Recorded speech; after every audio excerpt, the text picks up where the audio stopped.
when you have a chronic illness too, getting in and being active it can be difficult, and it depends on what you're able to do, right?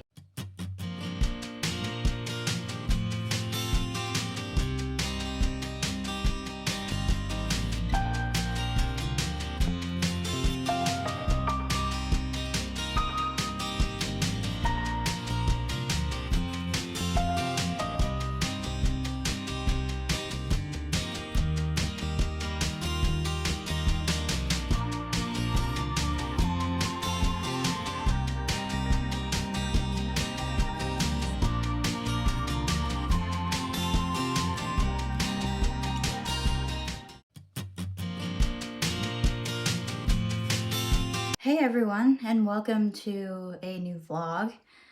In this particular segment, I want to talk about one of the things I've been struggling with since starting work, and that is getting in workouts. I think I've maybe managed a handful since I've started in the last 6 months. Now, this is a problem in a few different ways, but the biggest one is I know that my IIH is highly dependent upon how I am with my weight.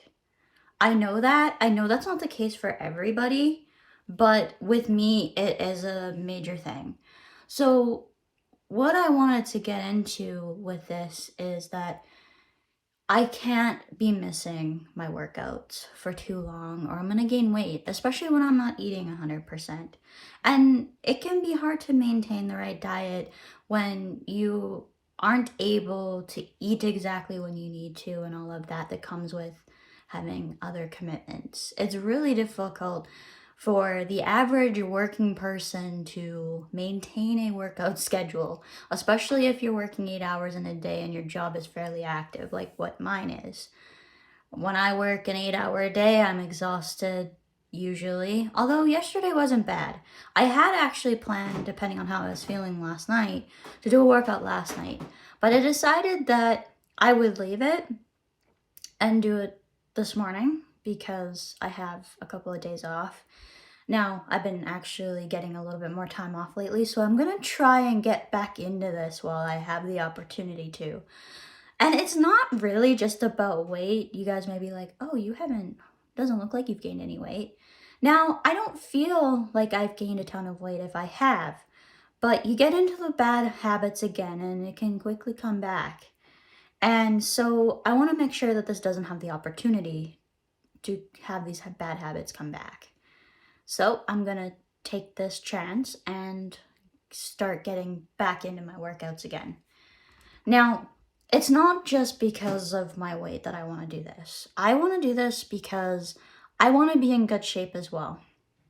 Being in good shape will not only help me maintain my weight, but it'll help me also be better at work. And I'm going to use this opportunity as well to catch up on a podcast that I like to listen to. I've shown what I do for my workouts in previous videos, so if you search for workouts, I'm pretty sure I've actually labeled them that way. So yeah, if you're struggling though right now and you're either in the process of losing weight or for IIH, or you're just trying to get in shape for whatever your reason may be, know that we all struggle with this. It's not easy to do. I honestly think though the biggest battle is in the kitchen. And the biggest battle is, as long as you're treating yourself and your diet properly, the workouts are important because with muscle you can actually increase your metabolism. But as for the rest of it, I don't think it's as a major factor with working out itself as what the diet is. And that's where I tend to need to clean up too, is making sure that I'm getting proper nutrition and all of that. Don't feel bad if you're currently struggling with either the eating properly or the workouts, especially the workouts, because when you have a chronic illness too, getting in and being active it can be difficult, and it depends on what you're able to do, right? So don't be too hard on yourself and all of that. It'll come. You just got to make it a habit. It's like with my meditation, right? I had to do it every day, and that first little bit was really hard. But then once you get past a certain amount of time, it becomes habit. Well, I got to do that with workouts, but with workouts, you can't do it every day to establish a habit. You got to work on a schedule and all of that. So, just a few tips from me on that, and it's something I struggle with too. So, I feel like I'm not really one to be actually giving advice with this because I struggle so hard myself. Hey, good morning, everyone. It's March 3rd. Just wanted to pop on here because I want to talk about what it's like to be a human barometer. So, right now we are under a snowfall warning, and so I woke up this morning and my eyes are hurting. So, when I get migraines now, I get different symptoms compared to what I used to. So, I don't usually have a whole lot of actual head pain, like around my head, because of my migraine prevention. The thing is, though, is I get the other symptoms. So I get the not really hungry because of nausea. I get the soreness in my eyes, which is really similar to the soreness I had with IIH, but I sometimes get the visual stuff and sometimes don't. Today I don't have any visual stuff. I'm just feeling tired and my eyes are sore. And then like I'm more fatigued than normal, all of that. So, yeah, that's kind of what's up with that. It sucks because I'm right, actually. So the reason why you see my hair kind of out of place and wet is because I have to work today and I work a full shift. So I'll have to just take my shift 1 hour at a time. I've done it before, but it's likely going to be a bit of a long day. We're not supposed to start getting snow until tonight, I believe. So we'll see. But that's kind of the stuff I deal with. And the thing is it's while the pressure is dropping, right? So the reason why I joke that I'm a human barometer is because I can sense the changes and decrease in pressure as the system comes in. That's what I'm sensing. I'm not really sensing anything else. It's the change in pressure. I know some people can feel the changes in pressure when it increases. So like when there's a high pressure system, I tend to not feel those. I really only feel the lowering of the pressure when there's a system coming in. So yeah, that's my superpower with migraines, and it's not often a superpower.